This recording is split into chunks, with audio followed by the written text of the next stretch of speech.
भूतले श्रीमते भक्तिवेदांत स्वामिनिति नामिने नमस्ते सारस्वते देवे गौरवाणी प्रचारिणे निर्विशेष शून्यवादी पाश्चात्य देशतारिणे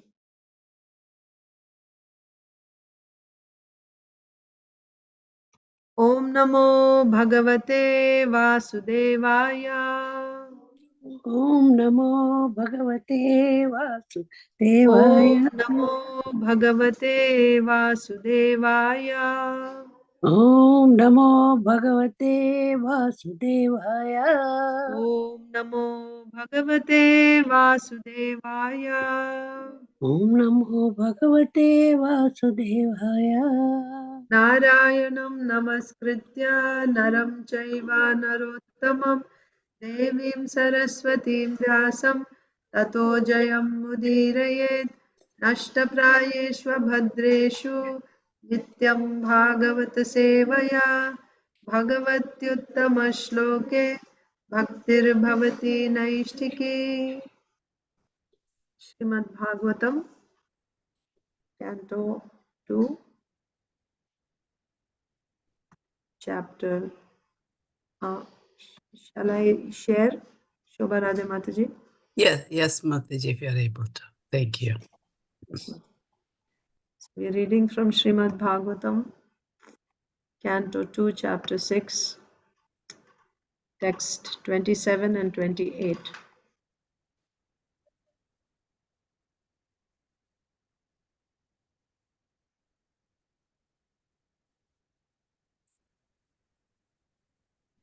It's taking a while to open.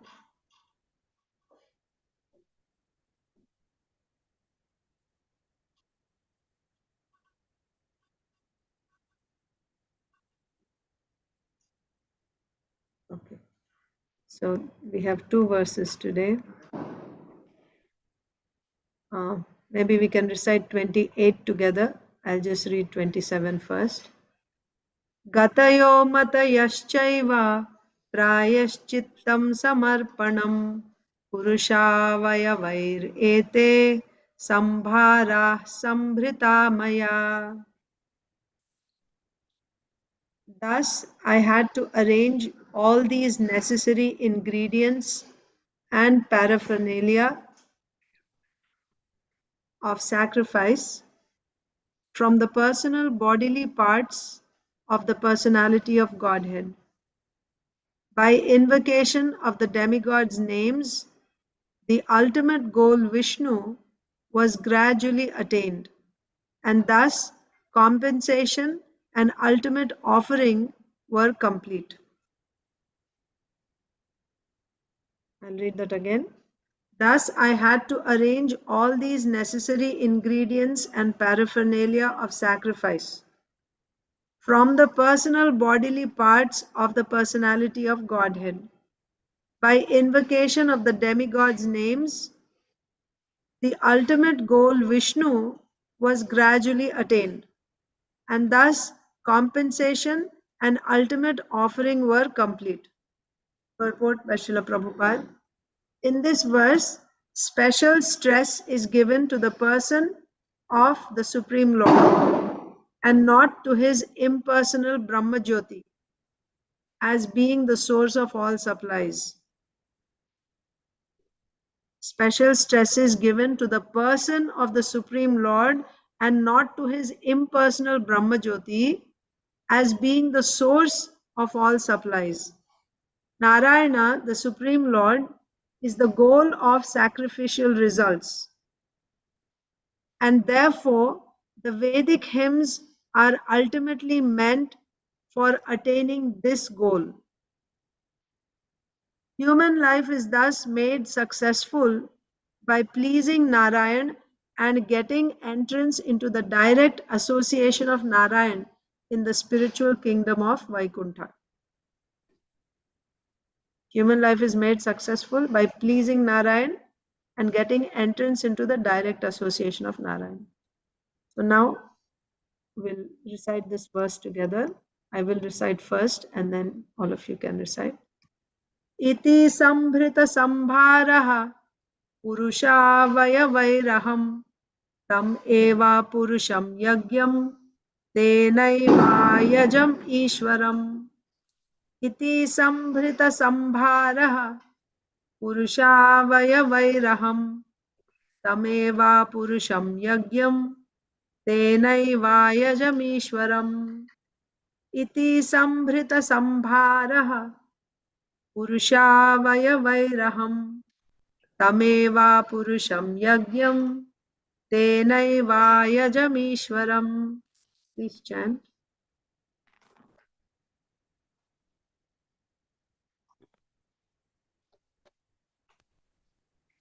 Iti sambrata sambhara purusha vayavair aham tameva purusham yajnam tenai vayajam ishwaram. Hare Krishna.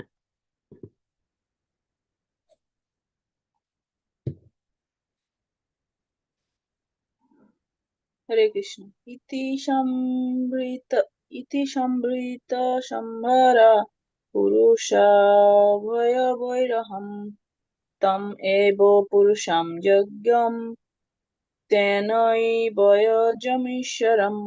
Hare Krishna. Hare Krishna. Iti sambrita sambara purusa vaya vai aham tameva purusam yagnam tenaiva yacham ishwaram. Hare Krishna. Iti sambrita sambhara purusha vaya vairaham tam eva purusham yagyam tenai vayajam ishwaram. Hare Krishna.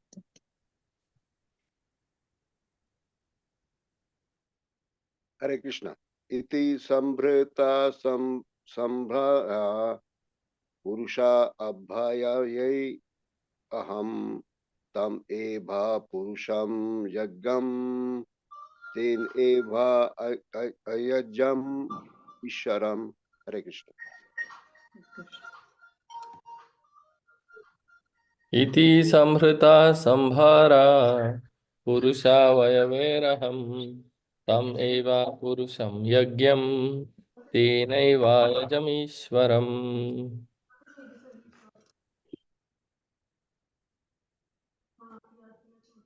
Okay. We can do the word-to-word translation. Iti, thus, sambhrita, executed, sambharaha, equipped myself well, Purusha, the personality of Godhead, avayavaihi, by the parts and parcels, aham, I, tam eva, unto him, Purusham, the personality of Godhead, Yajnam, the enjoyer of all sacrifices, Tena eva, by all those, Ayajam, worshipped, Ishwaram, the supreme controller. Translation and purport by His Divine Grace, A.C. Bhaktivedanta Swami Srila Prabhupada ki jai. Translation. Thus I created the ingredients and paraphernalia for offering sacrifice out of the parts of the body of the Supreme Lord, the enjoyer of the sacrifice. And I perform the sacrifice to satisfy the Lord. I'll read that again. Thus I created the ingredients and paraphernalia for offering sacrifice out of the parts of the body of the Supreme Lord, the enjoyer of the sacrifice. And I perform the sacrifice to satisfy the Lord. Purport.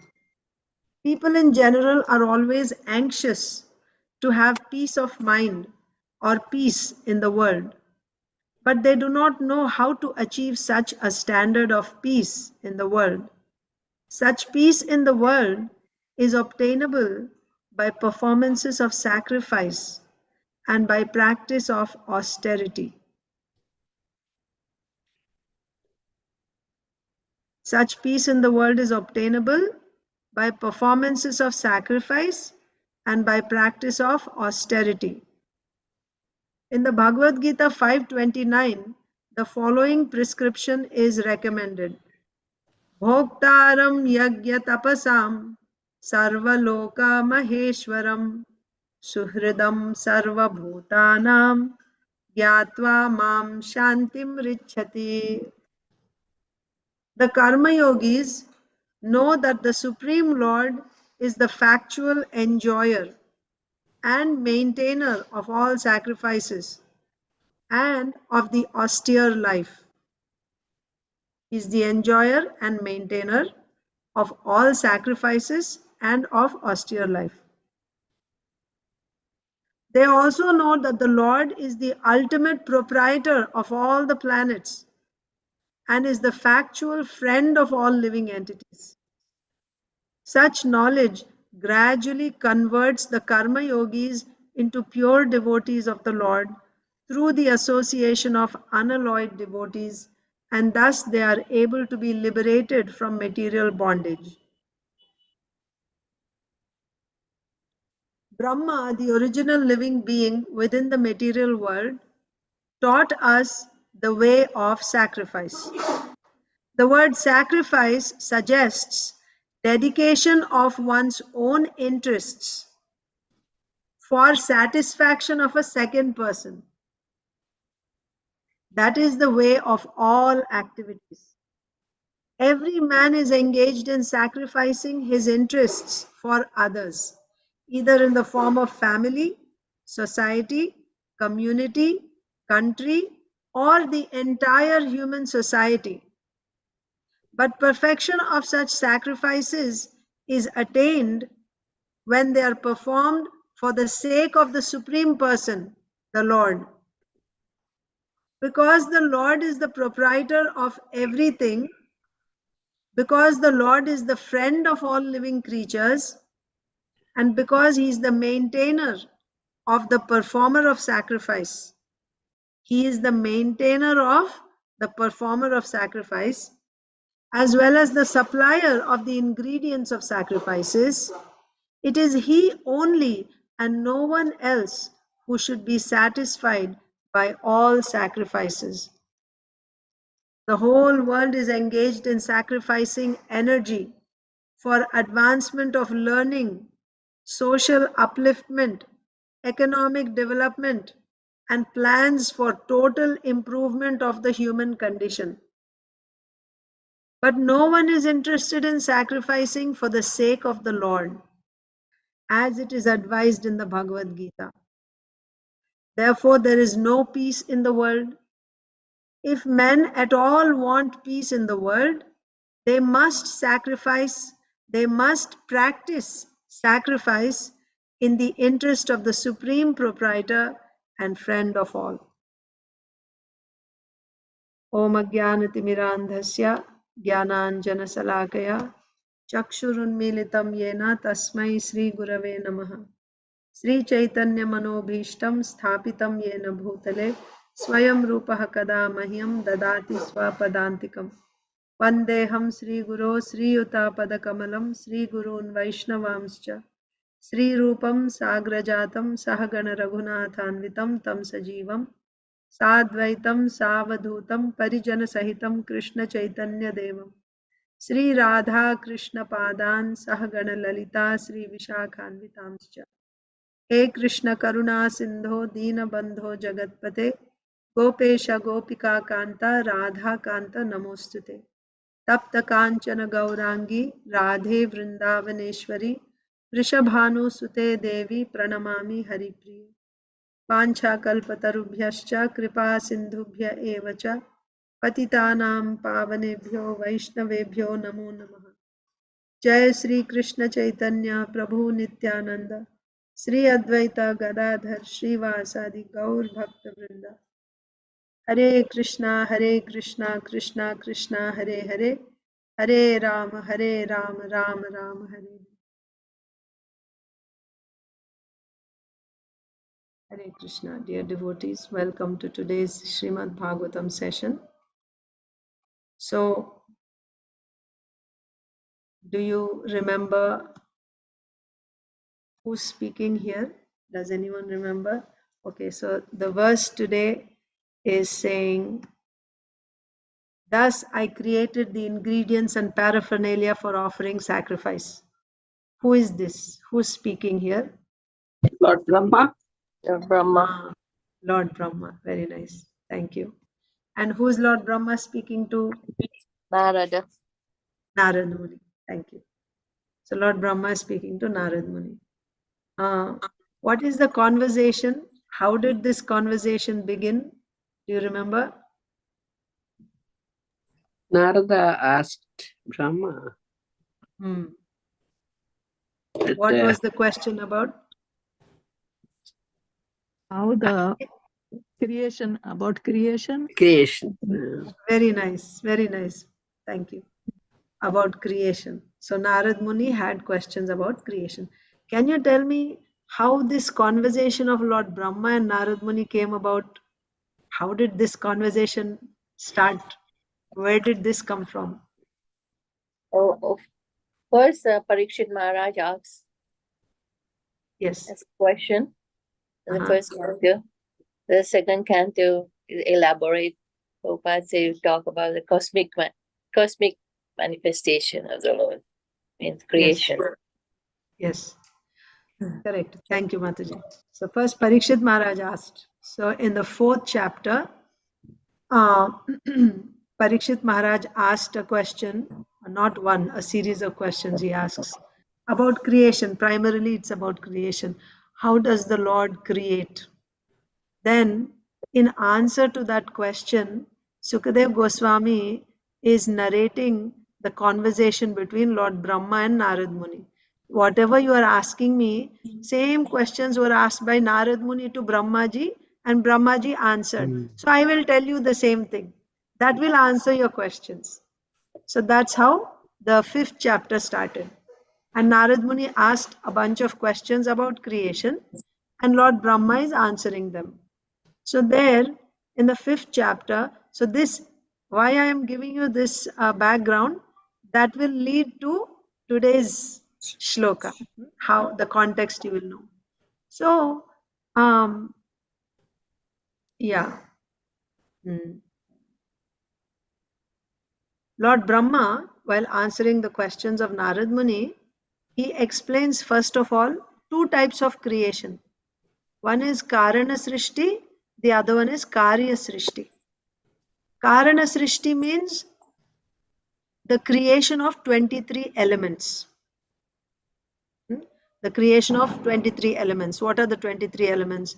5 sense objects, 5 gross elements, 5 working senses, 5 knowledge acquiring senses, that's 20. And then you have the mind, 21. You have Mahat Tattva, 22. And then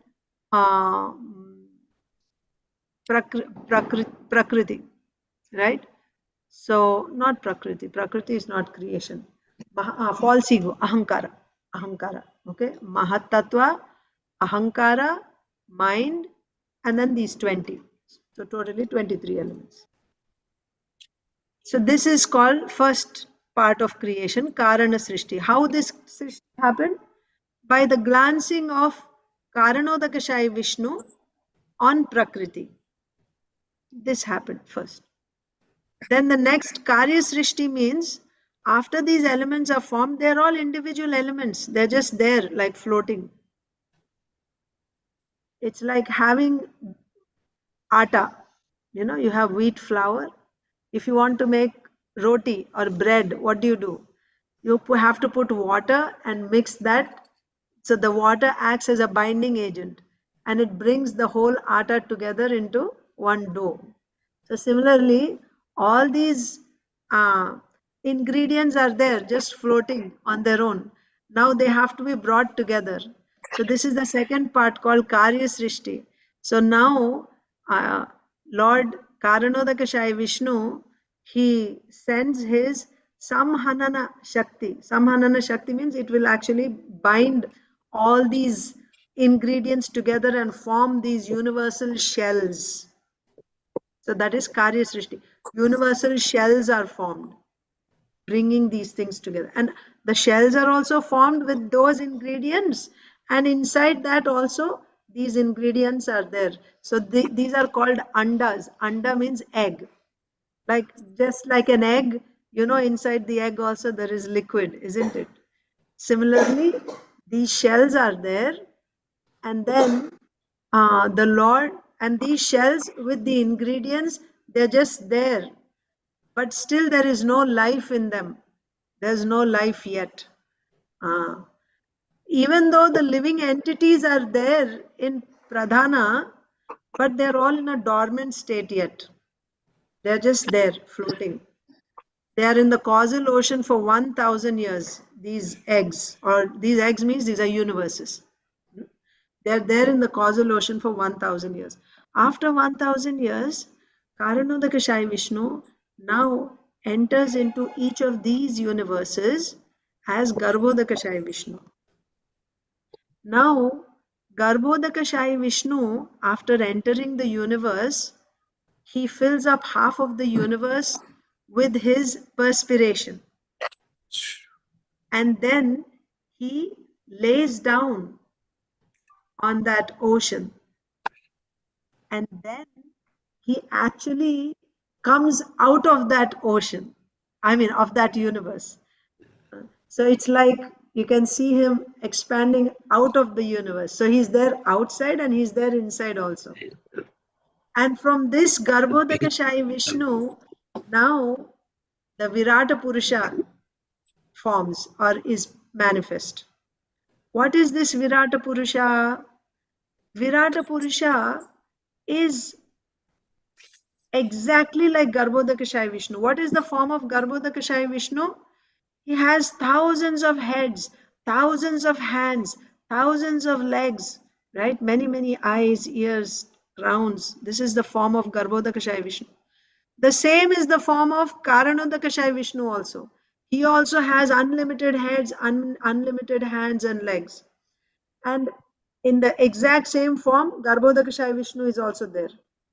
Now, this Virata Purusha also is a replica. He also looks, the analogy is, I think in the last class that I gave, I mentioned this, just like a human child, or like a human child looks like his father or mother. That means he'll have two hands, two legs, one head, right? He won't look like a tiger. He will look like a human being. Similarly, that which is born from Garbhodakashayi Vishnu will also look like Garbhodakashayi Vishnu. So the Virata form, Virata Purusha form, is just like Garbhodakashayi Vishnu. Many, many heads, many, many hands like that. This Garbhodakashayi Vishnu, this Virata Purusha is made of material ingredients. It's not a transcendental form. Although it looks just like the Garbhodakashayi Vishnu is a transcendental body, whereas the Virata Purusha is material body. Something like, I have my body, material body, but this body is moving because of the presence of the soul. The soul is transcendental, but the body is material. Similarly, Virata Purusha, who is the soul of Virata Purusha? Question. Who? Who is the Paramatma for Virata Purusha? Krishna. No. Garbhodakashayi. Garbhodakashayi Vishnu. I'm sorry. Correct. Sorry. So the Paramatma for the universe, for the Virata Purusha is Garbhodakashayi Vishnu. And this Virata Purusha is just a material body. And this Virata Purusha looks exactly like Garbhodakashayi Vishnu. But he is the material body. And who is the soul for this Virata Purusha? That is Garbhodakashayi Vishnu. Now, after describing this Virata Purusha, now description begins. His, below his feet is the Patala, toes and ankles are Rasatala planets, right? Like that.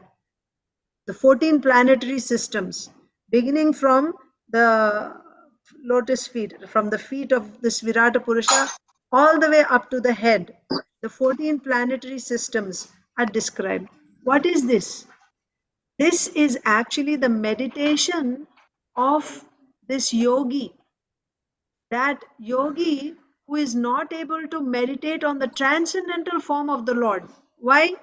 Because of being too absorbed in material things, in material objects, he is not able to meditate on the transcendental form of the Lord to somehow or other bring him the to the point of meditating on the transcendental form.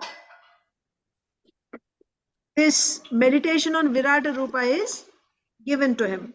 So, because he's completely his absorption is material now, he's not able to think of anything transcendental. So he imagines that the lotus feet are the Patala planet, the toes are Rasatala planet, the shanks are what is the next one? Mahatala planet. Yeah. And then the knees are Sutala, the thighs are Atala, Vitala, like that. Tala, tala, like that. So he is imagining these planets. But what is the actual position? The actual position is these planets are located in those places on the body of the Virata Purusha. Everyone is with me? I hope so. Yes. Okay. So he's imagining. What is the whole idea for this yogi's meditation? The purpose is because he's only thinking of sense objects or senses, he's not able to think of the transcendental Lord. But when he meditates on the various material planets as parts of the Lord's body, he is able to see the connection of matter with the Supreme. Through this connection, he is actually able to now bring his attention, his meditation to the Supreme Lord. By this, gradually his consciousness is elevated and eventually he can actually start meditating on the transcendental form of the Lord in the heart as Paramatma. Eventually he'll be able to meditate. So that was the 5th chapter. So the 5th chapter ended with the description of the Virata form of the Lord and his body consisting of these various planetary systems. And now when we begin the 6th chapter, we start directly with the various elements that are produced. For example, so what is the Virata form now? The Virata form is nothing but, okay, let me share the screen for a second. Chapter 6.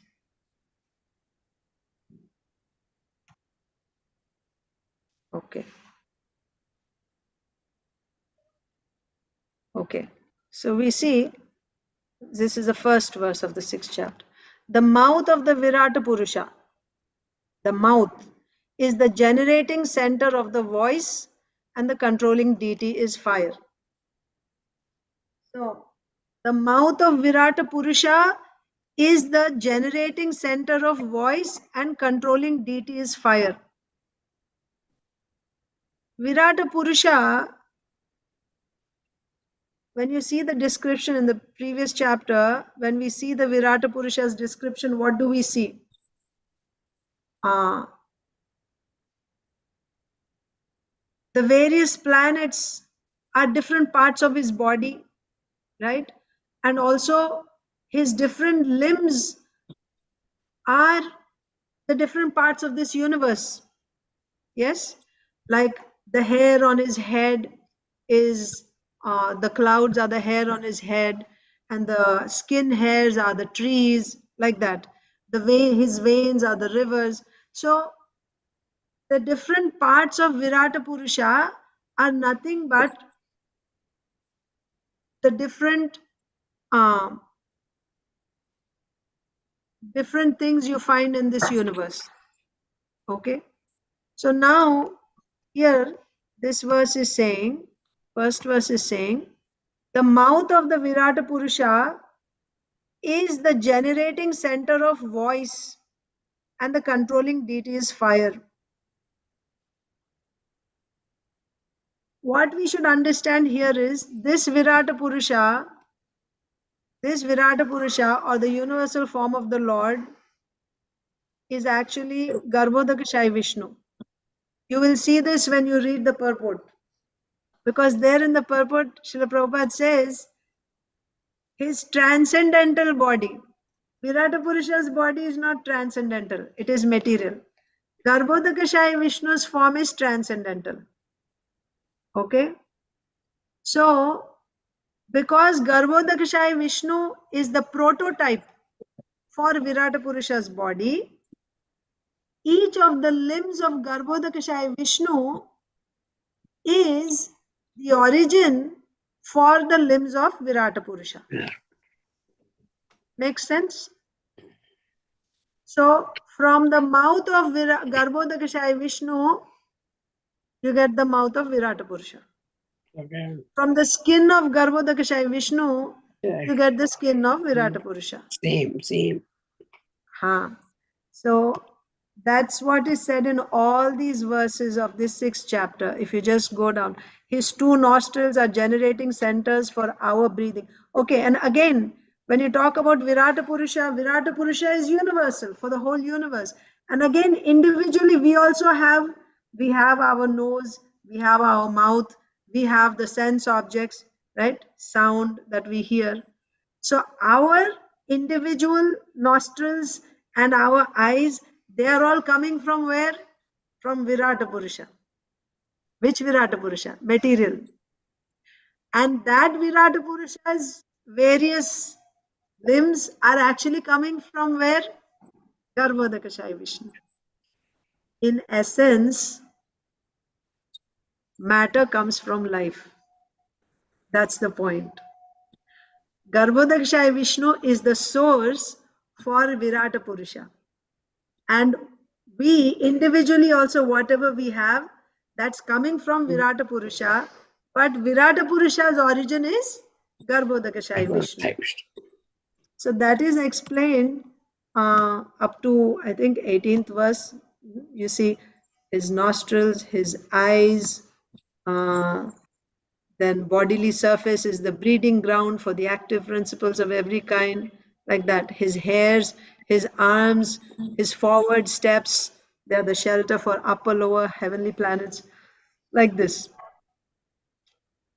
We read all this. Then also 12 says, the consciousness of that great personality is the abode of religious principles, like that. Then everything, all different forms of life, Brahma, Shiva, Gandharvas, Apsaras, Charanas, all are covered by the universal form of the Lord at all times, namely past, present, and future. Although he is transcendental to all of them, see, certainly we are not talking about the Virata Purusha here. Virata means big, gigantic. That's what Virata means. So you can use the word Virata for Garbhodakashai Vishnu also. You can use Virata for Karanodakashai Vishnu also. So whenever when it says transcendental body, that means we are talking about Garbhodakashai Vishnu. Although he is transcendental to all of them, eternally existing in a form not exceeding 9 inches. So that is Paramatma. We are talking about Paramatma in the heart. Then the sun illuminates both internally and externally by expanding its radiation. Similarly, the Supreme Personality of Godhead, by expanding his universal form, maintains everything in the creation both internally and externally. Who is maintaining? By expanding his universal form, who is maintaining? Which form is maintaining? Huh? By expanding into Virata form, who is maintaining this whole universe? Garbhodaksha Vishnu? I'm not Yes, sure. Mataji. Yes, thank you. Garbhodakashaya Vishnu. He is maintaining. Yes. Okay. So, the Supreme Personality of Godhead is the controller of immortality and fearlessness, like this. Okay.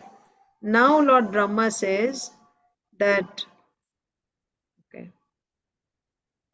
So, these verses from 18 to 21, they're talking about Ekpada Vibhuti and Tripada Vibhuti. Ekpada and Tripada means the spiritual creation and material creation.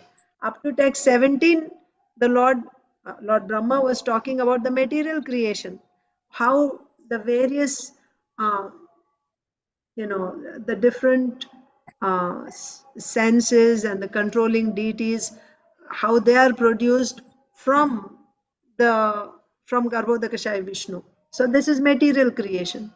After saying this, describing the material creation, Lord Brahma is telling Narad Muni that this is not all. When you talk about creation, this is not all. This is just the material creation.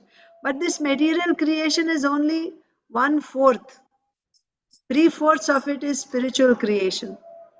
So, like that. So, that is explained in verses 18 to 21.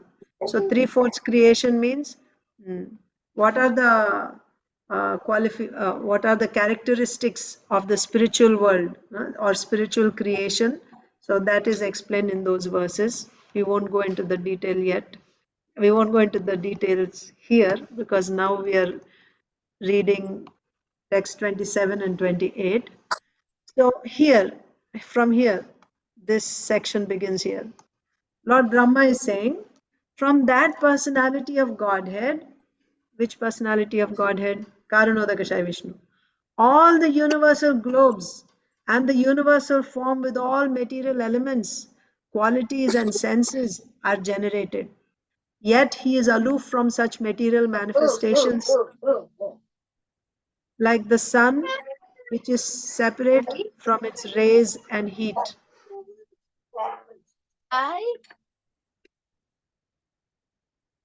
Okay.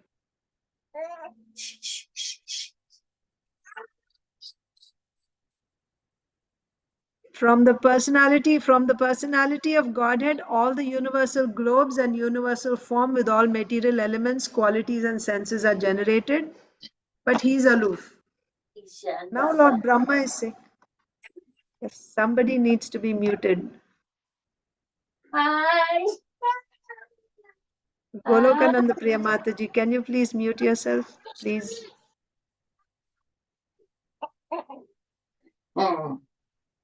Isha? I'll mute her. Thank you. Okay.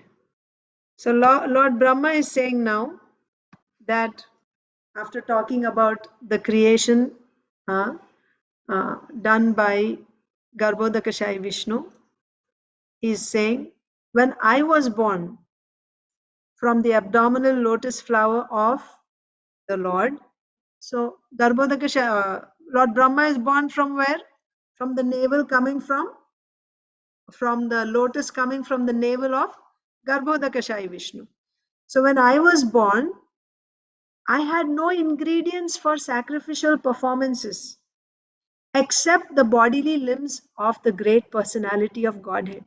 So, first of all, it is Lord Brahma who did the subsequent creation. Lord Brahma was born, he is the first person born, and now it is Lord Brahma's service, his function, to give bodies to all these conditioned souls based on their karma. Someone gets the body of a demigod, someone else gets the body of a human being. It is Lord Brahma's creation, sub-creation. It is called Visarga. But before that, Lord Brahma has to do sacrifice to please the Supreme Lord.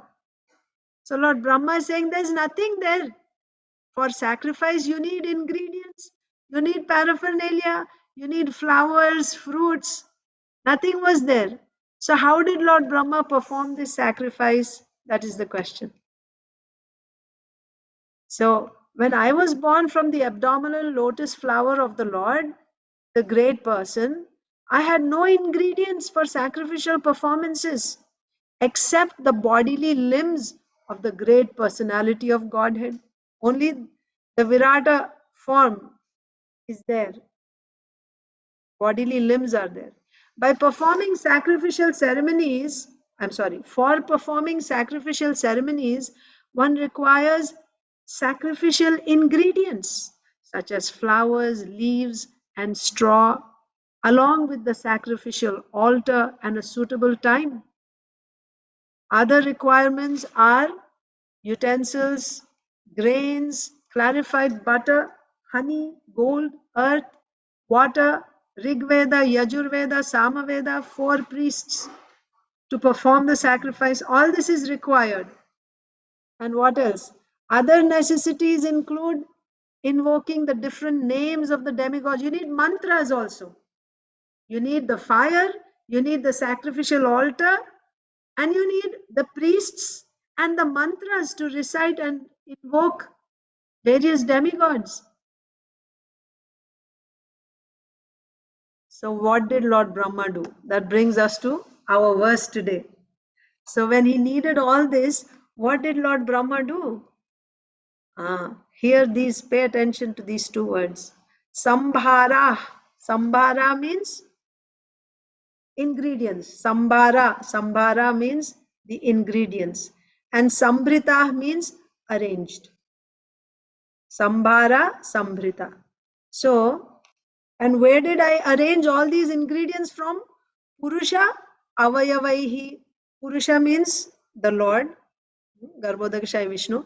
Avayavai means his parts, his limbs.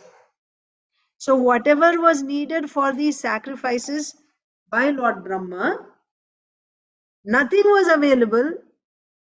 He got all these ingredients, all these paraphernalia that are required for this sacrifice. He got them from where?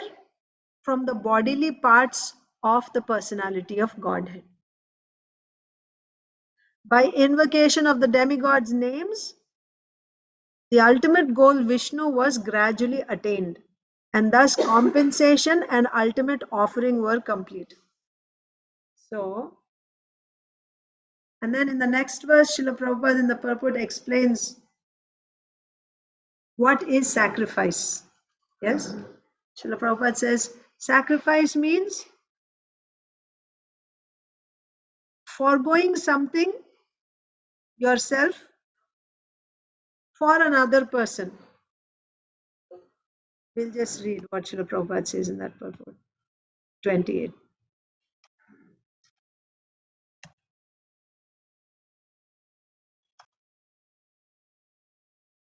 What is sacrifice? The word sacrifice suggests dedication of one's own interests for satisfaction of a second person. This is a sacrifice. Now, Lord Brahma had to perform sacrifice at the beginning. And in order to perform sacrifice, he needed so many ingredients. For what purpose? What is sacrifice? Sacrifice is for another person's interest, right? So he is sacrificing all this for the satisfaction of the Lord. He is performing sacrifice. Sacrifice itself, the word sacrifice means, yajna means satisfaction of Lord Vishnu. So Lord Brahma wants to perform sacrifice for the satisfaction of the Lord. But in order to satisfy the Lord, where did he get all the ingredients from? From the bodily parts of the Lord. So this is the main message of these 2 verses, that we have nothing to offer to the Lord.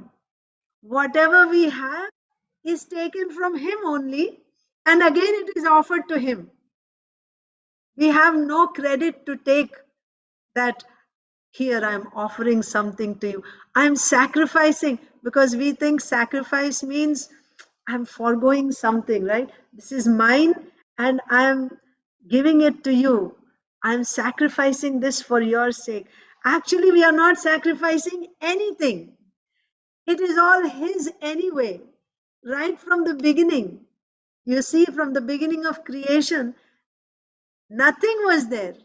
Everything was taken from the limbs of the personality of Godhead, and everything was created by Lord Brahma.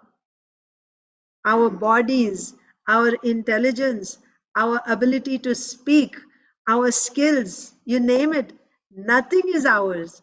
Everything is borrowed from him. But the perfection is you have taken from him and you offer it to him again. When you offer it to him, that which is taken from him only, when you offer it to him, that is our perfection. Instead, if we take from him and we just enjoy it ourselves, then we become, what do we become? What does Krishna say in Bhagavad Gita? If we don't offer it back in sacrifice, we enjoy all the benefits, we enjoy them, and we don't offer it. So we're a thief. Huh? Yes, yes, you're a thief. Krishna says you're a thief. You're taking everything from him and you're not even acknowledging. So this is the whole system. This is the whole science, or this is the whole program of sacrifice. Sacrifice means it's not ours. It is his anyway. You just offer it to him. And when you offer it to him, it's not like you don't have anything. Yagya shishtasinaha santo muchyante sarva kilbishai bhunjate te tvagam papa ye pachante atma karanat. About food. When one cooks food and offers it to the Lord, first offers it to the Lord and then accepts his remnants, then he becomes free from the sinful reactions. Others who prepare food for their personal enjoyment are verily eating only sin. This is yagya. So when you offer it to the Lord, you're still getting it back as prasadam. It's not like by offering it to the Lord, you don't have anything. Isn't it? Bhavagrahi janardana. Krishna just wants your that gesture where you're actually showing him, you're acknowledging that this is all yours, my Lord. I'm offering it to you. This is yours.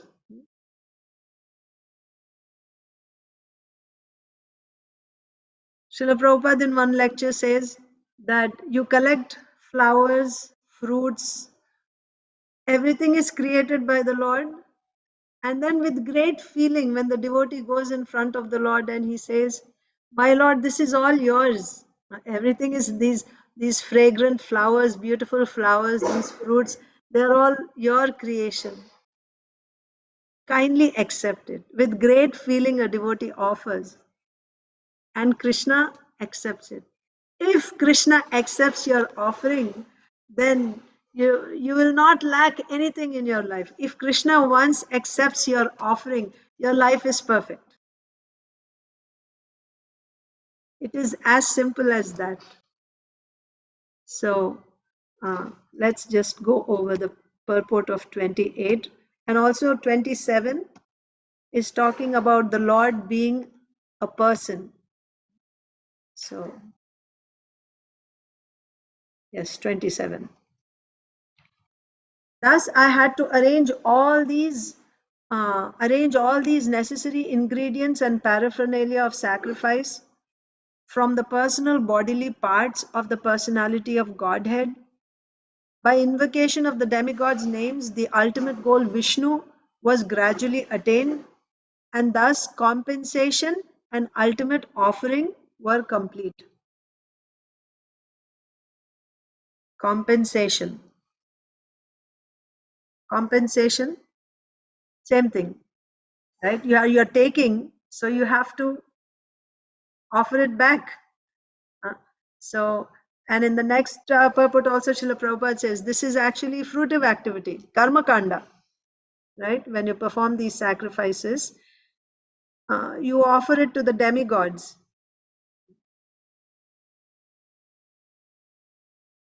It's karma. Offering this yagya is actually karma.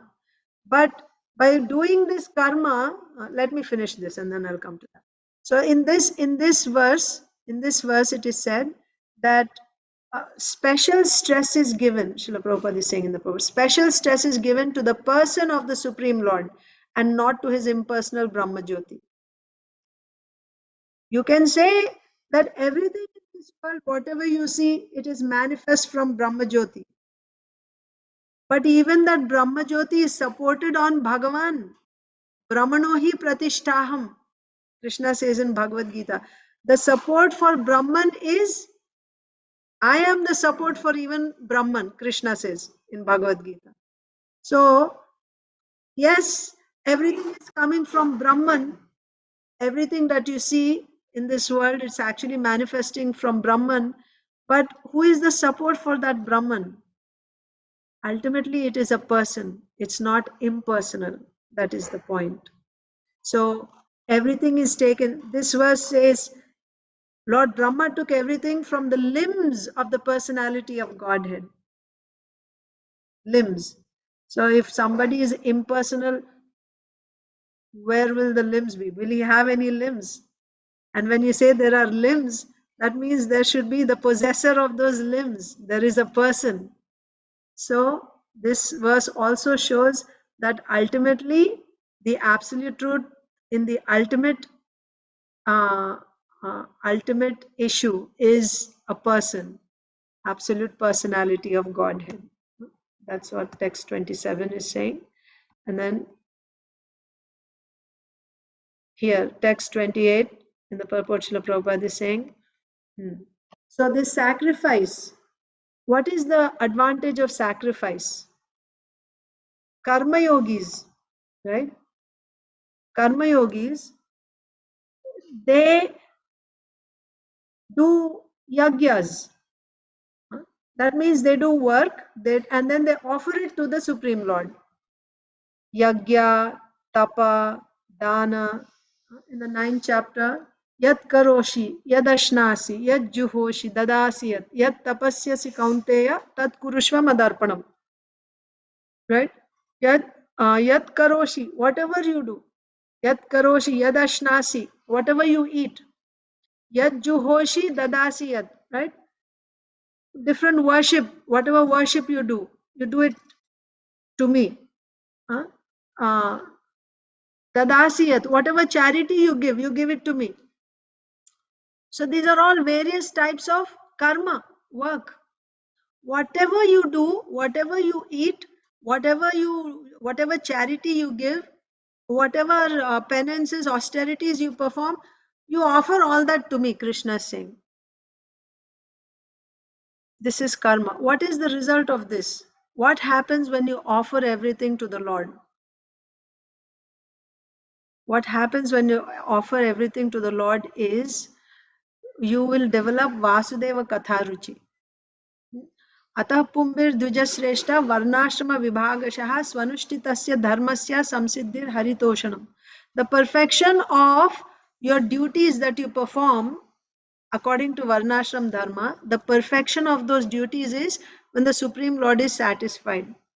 When you do your duties very nicely, what is the result of those duties? You will develop a taste for Vasudeva Katha, for hearing about the glories of the Supreme Lord. This hearing, Shravanam, about the glories of the Supreme Lord, when you develop that taste, that is direct devotional service. Whereas doing your work and offering to the Lord is not direct devotional service. That's not direct devotional service.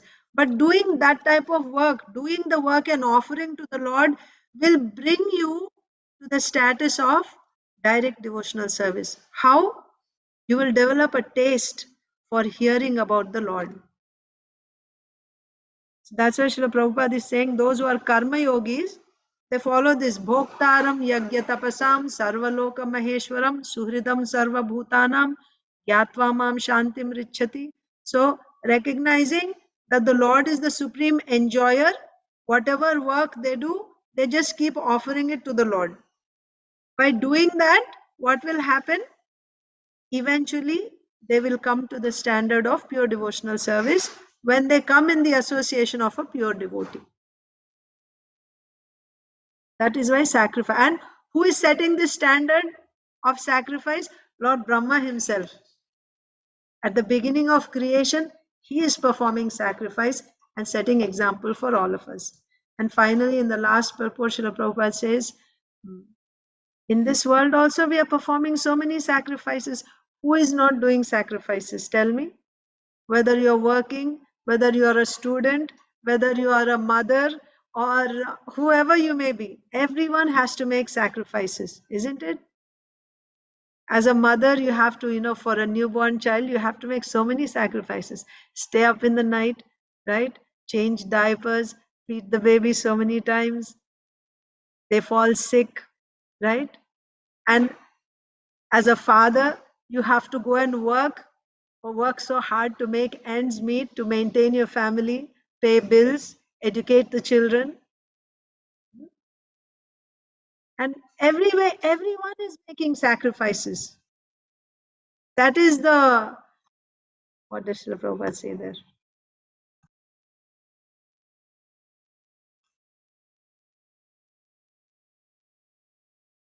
This is the way of all activities. Performing sacrifices. This is the way of all activities. Every man is engaged in sacrificing his interests for others. But what is the perfection of sacrifice? When this sacrifice is done for the sake of the Supreme Person, which all of you are doing. Yes? When you sacrifice for the sake of the Supreme Lord, that is the perfection of sacrifice. Simply sacrificing, they do. All human beings do at least, right? Sacrificing we do. Even in animal forms also you will see in many cases they make they sacrifice. But what is the perfection of sacrifice? When you sacrifice for the sake of the Supreme Lord, that is perfect. And when you do that, what will happen? You will become peaceful. That you will become peaceful, and then when you become peaceful, you will become happy.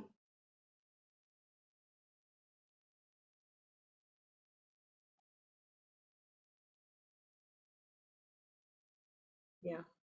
The whole world is engaged in sacrificing energy for advancement of learning, social upliftment, economic development, and plans for total improvement of human condition, but no one is interested in sacrificing for the sake of the Lord. Right? No one is, except for devotees. No one is interested in sacrificing for the sake of the Lord. So there won't be peace. If you want peace, we have to bring the Supreme Lord to the center. So today is a big day. They have installed Lord Ramchandra in Ayodhya. It was a struggle for almost 500 years. And now this is a big step. So this is on a larger scale. This is on a big scale. And the idea is to bring the Supreme Lord in the center, right? To bring the Supreme Lord in the center. Then there will be peace. Until and unless, so this has to start from the leaders. Yad yad acharati sreshtas. So when you have a good king, then that's how we had kings like Yudhishthir Maharaj, Parikshit Maharaj. They were kings. And they would do this. They would bring this culture into society where Lord Vishnu, the Supreme Lord, is in the center of the lifestyle. Then there will be peace. Then there will be happiness. And ultimately, there will be spiritual progress gradually. So I will stop at that. If there's any questions, comments.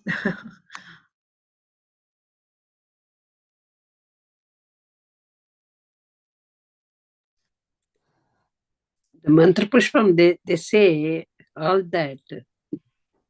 Sahasrasirsham devam visvaksham viswasamhom.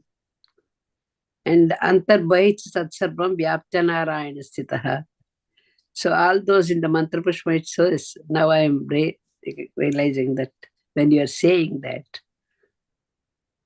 body limbs and how Brahma, without anything, he just imagined that and then he did that. Yeah. So that's how we should feel, these flowers and everything he created. He created everything. And we're offering to him back. So that's really something. Thank you very much. Dronachar Prabhu. Hare Krishna, Mother Arcanabhakti. It's so great to hear from you. What a wonderful class, very elaborate and explaining a lot of the finer details. So thank you for doing all the research and sharing it with us all.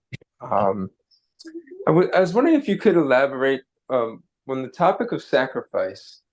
How is there a connection between the sacrifice that that you're speaking to in connection with the sacrifice of Sankirtan, chanting the holy names of the Lord? And how does that tie in? A lot of times when we talk about sacrifice, we talk about, the fire yagya, the offerings. Where does, because oftentimes, that's often, something that's brought up prominently by Srila Prabhupada in the purports as well. How do these two tie in together? Okay. Sacrifice in Sanskrit is yagya. Yagya actually is karma. So, you have karma, you have jnana, and then you have bhakti. So, yagya comes under karma. Then why should we do yagya? Why do we do yagya? So, this yagya comes,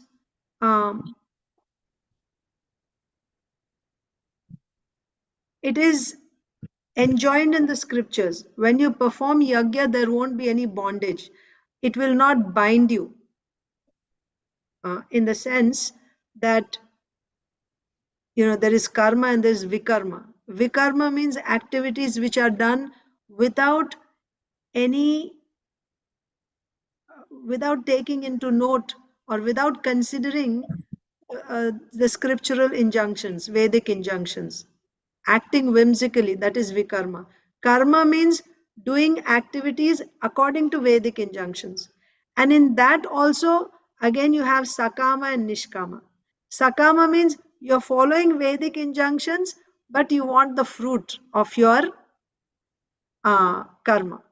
By following the Vedic injunctions, you want to enjoy the result. That is karma kanda.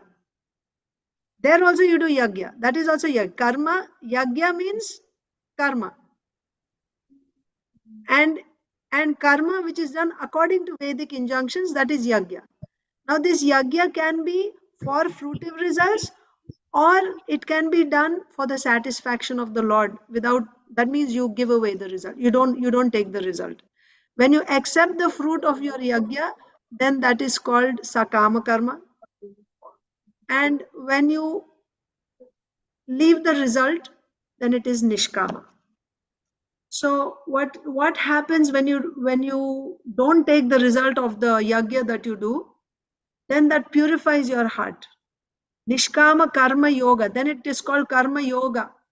When you do nishkama, that means you follow the injunctions of the scriptures, you perform yagya, As you said, it can be fire there are different types of yagyas. Fire sacrifice is one. Different types of yagyas are performed. In the 4th chapter, you see different various types of yagyas. Dravya yagya, swadhyaya yagya, different types of yagyas are given. But any yagya that you perform, it's that which is enjoined in the scriptures.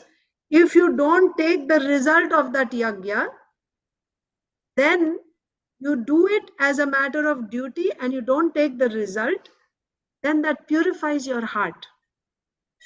You get a purification of heart means you will transcend to the mode of goodness. And what happens in the mode of goodness? You will realize that I'm not this body, I'm a spirit soul. Because of purification of heart, that will be the result. Now, what is Sankirtan Yagya? Okay, so what happens after you realize that you are not this body or a spirit soul? Then you further you'll take to the Jnana path, or you can take to Ashtanga Yoga path with the goal of going and merging into Brahman. So that is the path one takes by following Nishkam Karma Yoga. In Bhakti, also you offer whatever work you do and you offer the results to the Lord, but there you offer to the Lord with the idea of you want to please the Lord. So you do your work, you do different activities, yagyas, like we see even Yudhishthir Maharaj performed Ashwamedha Yagya, Bharat Maharaj performed so many yagyas. So they also performed yagya. That means they're doing karma. But the goal of that yagya is to please the Supreme Lord. Not just that I don't want bondage. Rather, you offer it with love to the Supreme Lord. So that is actually bhakti. It's a form of bhakti, offering it to the Lord. So by doing that type of karma, yagya, that's what I told you. Eventually, you develop Vasudeva Katharuchi. So that is good. Then what is Sankirtan Yagya? Sankirtan Yagya is direct devotional service. It is Yagya still, but why it is direct devotional service? Devotional service means Shravanam, Kirtanam, Vishnu Smaranam, Pada Sevanam, Archanam, Vandanam, Dasyam, Sakyam, Atma Nivedanam. This is Kirtanam, Sankirtan. You're doing Kirtan. You're chanting the names of the Lord. It is direct devotional service, but also this is the prescribed Yagya. Yagya means activity done for the satisfaction of Lord Vishnu, and such activity will not bind you to this world. And this Sankirtan Yagya is also activity being done, but this is transcendental activity. There's no question of bondage. Rather, it gives you the highest result. What is the highest result? You'll develop love of Godhead. So how is it similar to the other types of yagyas? It will not bind you to this world. So they also, that's the purpose of yagya. It won't bind you to this world. But is that all?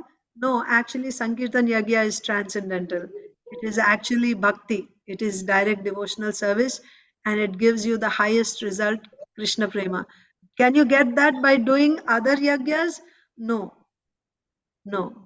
You can get Krishna Prema only when you do pure unalloyed devotional service. So Sankirtan Yagya can give you.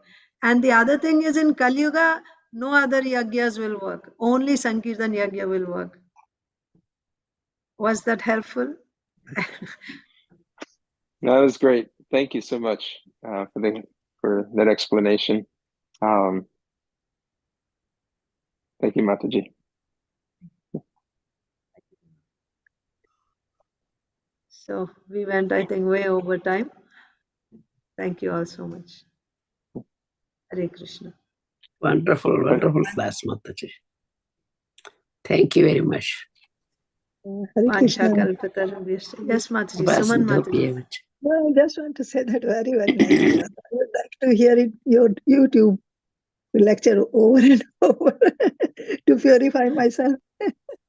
Hare Krishna. Thank you. Hare Krishna. Thank you. Vanchakalpatarubhyascha kripasindhubhyo Stanam pavanebhyo Vaishnavebhyo namo namah. Anantakoti Vaishnava. Jai. Shri Prabhupada ki jai. Wonderful class, Mataji. As Suman Mataji says, YouTube, you had to listen and then understand.